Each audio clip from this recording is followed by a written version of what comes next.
Aujourd'hui dimanche, je vous propose une petite réflexion sur l'instant présent qui est probablement une des clés en tout cas, pour parfaitement vivre tout confinement. Du confinement, on n'en peut plus, tout le monde le dit.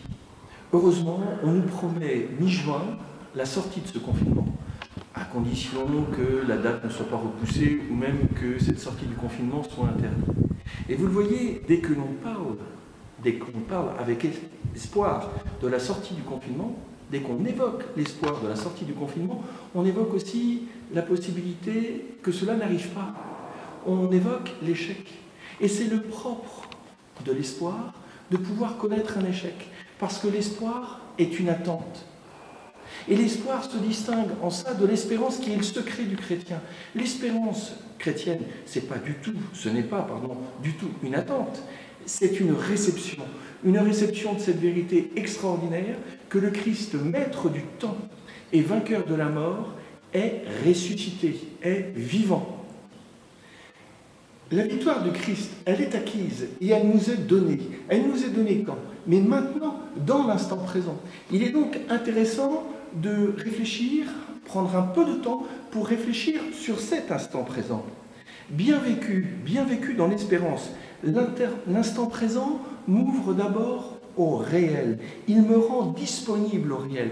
Et ce réel est absolument indispensable pour pouvoir m'épanouir, pour pouvoir être heureux. Le réel, c'est la clé du bonheur.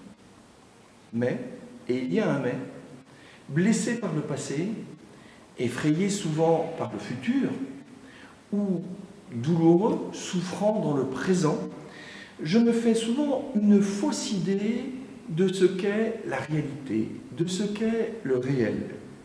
Ce présent, ce cadeau, le mot l'indique, ce cadeau dans lequel je dois vivre pleinement ma dignité d'homme libre, devient comme une prison que je fabrique avec toutes sortes de briques que j'exprime en expression du style « j'en peux plus, j'en ai marre, je craque, j'y arriverai jamais ». Toutes ces expressions qui ont pu quelquefois rythmer nos journées de confinement. Pour bien vivre l'instant présent, pour être libre et sortir de cette prison, il y a 3 clés, 3 portes, 3 ouvertures. Première clé, première porte. Je m'ouvre à Dieu qui se donne à moi. Cela a un nom, la foi. Je m'ouvre à ce Dieu qui est vainqueur de la mort et qui est maître du temps. La foi. Première porte.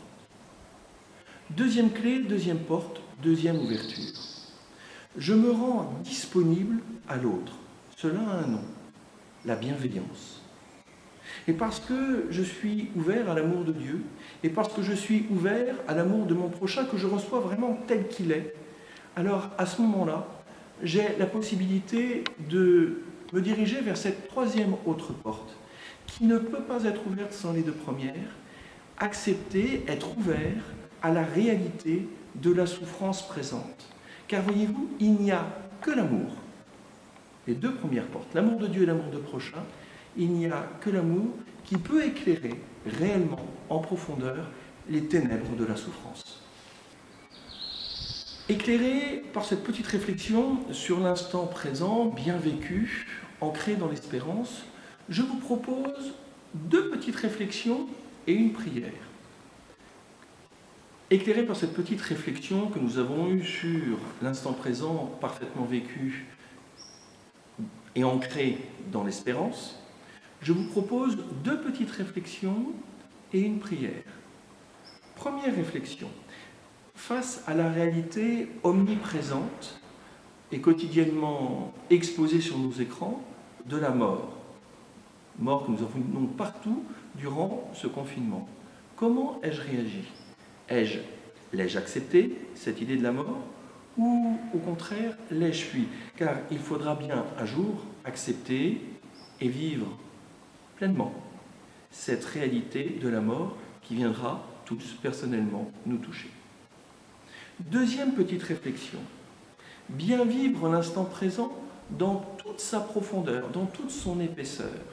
N'est-ce pas déjà une certaine expérience de l'éternité ?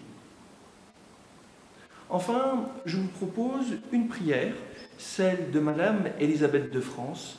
C'est une prière toute simple, une prière d'abandon, que je vous souhaite de bien vivre.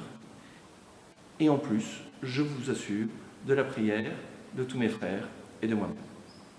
Bon dimanche.